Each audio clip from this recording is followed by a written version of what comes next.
ഇന്നത്തെ യാത്ര നെല്ലിയാമ്പതിയിലേക്കാണ്. വേഴാമ്പലുകളെ തേടി.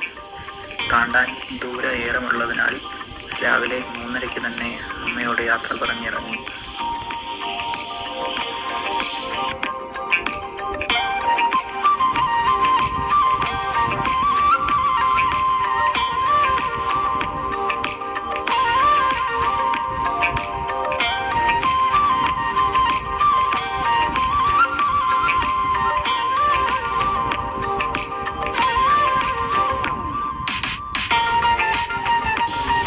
ആദ്യം ഇടുക്കിയുടെ കവാടം എന്നറിയപ്പെടുന്ന തൊടുപുഴയും പിന്നാലെ മൂവാറ്റുപുഴയാറിൻ്റെ തീരത്തുകൂടി മൂവാറ്റുപുഴ ടൗണും കിടന്ന് ആദിശങ്കരൻ്റെ നാടായ കാലടിയിലേക്ക്, അവിടെ നിന്നും വളരെ വേഗം തൃശ്ശൂർ ടോൾ പ്ലാസയിലേക്ക് എത്തി. അവിടെ നിന്നും കുതിരാൻ തുരങ്കം വഴി നേരെ പാലക്കാടിൻ്റെ സൗന്ദര്യത്തിലേക്ക്, തുടർന്ന് നെല്ലിയാമ്പതിയുടെ കവാടം എന്നറിയപ്പെടുന്ന നെന്മാറയിലേക്ക്. നോക്കെത്താ ദൂരത്തോളം നീണ്ടുകിടക്കുന്ന പാടശേഖരങ്ങൾ, ഇങ്ങനെയുള്ള നെല്ലിൻ്റെ അറ ലോപിച്ച് നെന്മാറയായതായിരിക്കണം. അങ്ങനെ അവസാനം ഇതാ നെല്ലിയാമ്പതിയുടെ കവാടത്തിലെത്തിയിരിക്കുന്നു. ഈ ചെക്ക് പോസ്റ്റിൽ വണ്ടിയുടെ വിവരങ്ങൾ കൊടുക്കേണ്ടതുണ്ട്. വിവരങ്ങൾ കൊടുത്ത ശേഷം നേരെ നെല്ലിയാമ്പതി കാട്ടിലേക്ക്.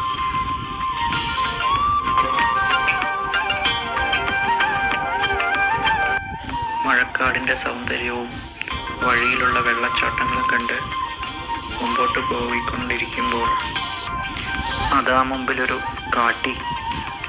അവൻ ഒരു കൂസലുമില്ലാതെ മുമ്പിൽ പുല്ല് തിന്നുകൊണ്ടിരിക്കുകയാണ്. അവനെയും കടന്ന് കോടമഞ്ഞിനുള്ളിലൂടെ വീണ്ടും മുമ്പോട്ട്.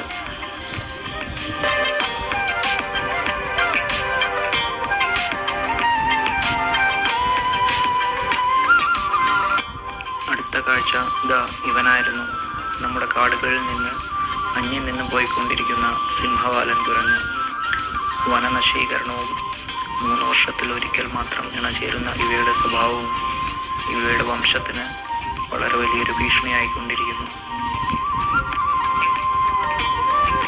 അങ്ങനെ അവനെയും പിന്നിൽ ഉപേക്ഷിച്ച് വീണ്ടും ഞങ്ങളുടെ ലക്ഷ്യത്തിലേക്ക് യാത്ര തുടർന്നു.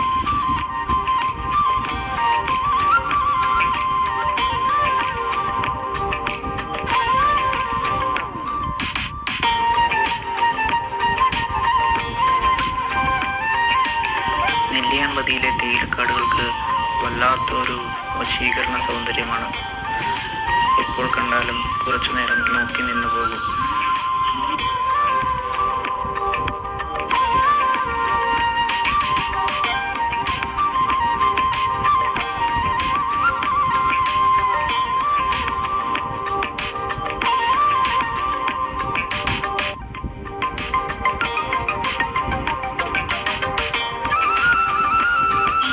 മരത്തിന് മുകളിലെ ചിറകടി ശബ്ദം കേട്ട് വണ്ടി നിർത്തി ഇറങ്ങി നടക്കാൻ തീരുമാനിച്ചു. കാരണം ചെറിയൊരു ശബ്ദം പോലും ഇവയെ നമ്മിൽ നിന്ന് അകറ്റി നിർത്തും. അങ്ങനെ അവസാനം അവനെ കണ്ടെത്തിയിരിക്കുന്നു. അതെ, അതവൻ തന്നെയാണ്.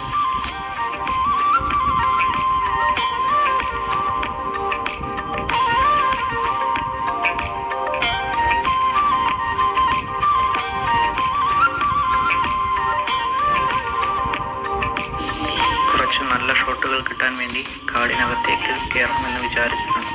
പക്ഷേ മുഴുവൻ അട്ടകൾ. അതിനാൽ ആ ഉദ്യമം ഉപേക്ഷിച്ച് തിരിച്ചു വന്നു. അധികം വീഡിയോസ് എടുക്കാൻ സാധിച്ചില്ലെങ്കിലും കിട്ടിയ കുറച്ച് ഫോട്ടോകളിൽ 2-3 നല്ല ഫോട്ടോകൾ ഞാനിവിടെ ചേർക്കുന്നു. ബാക്കിയുള്ള ഫോട്ടോകൾ ഇൻടു ദി വൈൽഡ് 3 എന്ന എൻ്റെ ഇൻസ്റ്റാഗ്രാം പേജിൽ ചേർത്തിട്ടുണ്ട്. ദയവായി കയറി നോക്കുക. കുട്ടിക്കാലത്ത് അമ്മ പറഞ്ഞിട്ടുണ്ട്, വേഴാമ്പലിൻ്റെ കഴുത്തിൽ ഒരു തുളയുണ്ടെന്നും അതിനാൽ ഇവയ്ക്ക് വെള്ളം കുടിക്കാൻ സാധിക്കുകയില്ലെന്നും. മഴ വരുമ്പോൾ മാത്രമാണത്രേ ഇവ ദാഹമകറ്റുന്നത്. വേഴാമ്പൽ മഴ കാത്തിരിക്കുന്ന എന്നൊരു പ്രയോഗം തന്നെ മലയാളത്തിലുണ്ട്. പക്ഷേ അതെല്ലാം വെറും കഥകളായിരുന്നു എന്ന് ഇപ്പോൾ മനസ്സിലാകുന്നു. കോടമഞ്ഞിലൂടെ തിരികെയുള്ള യാത്ര ആരംഭിച്ചിരിക്കുന്നു. വരുന്ന വഴിയിൽ പോത്തുണ്ടി ഡാമിൻ്റെ വളരെ മനോഹരമായ ഒരു ദൃശ്യവും കണ്ട് തിരിച്ച് വീട്ടിലേക്ക്